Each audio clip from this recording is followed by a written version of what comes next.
A good Erev Shabbos. This week's Parsha, Parshas Toldos. Yitzchak marries Rivka. Rivka is a barren woman. They daven to Hashem. The pasuk tells us, "Vayiyaser lo Hashem." Hashem answers his tefillas. Who's his tefillas? Says Rashi, "She'nedaim et tefillas Sadik ben Rasha, letefillas Sadik ben Sadik." A Sadik ben Sadik, Yitzchak Avinu. He grows up in his father's great home. His tefillas are answered. Rivka grows up in a terrible home, and she's a tzaddikus. Her tefillas are not answered. But how could this be? Someone who grows up and goes against all the corruption in their life. How could it be that her tefillas are not as powerful and not as great as Yitzchak Avinu?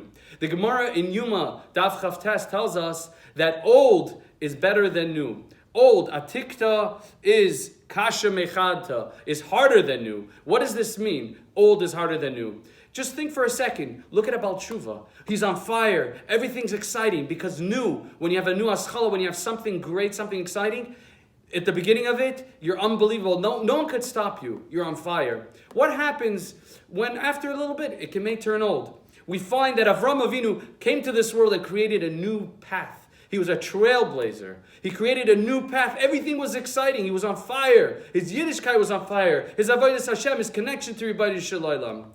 Yitzchak is born into that home already. Sometimes it's harder to be born into it than to create it and find it on your own. We find that Avram Avinu dug those wells. He dug the wells and the Pelishtim stopped them up. Sastum, which comes from the word stam, simple, without depth. Yitzchak Avinu had to redig it. He had to refine. He had to recreate. He had to find his own new path. He had to find the path that his father had and make it better, make it new, make it be mechadesh it. Rivka came from a house which everything was exciting because she was the trailblazer. She was the first one that created it. Therefore, the Torah tells us, "Vayoser lo Hashem." Hashem answered his tefillas because it's so much harder when you're born into something to do it day in and day out with a schachus, with a geschmack.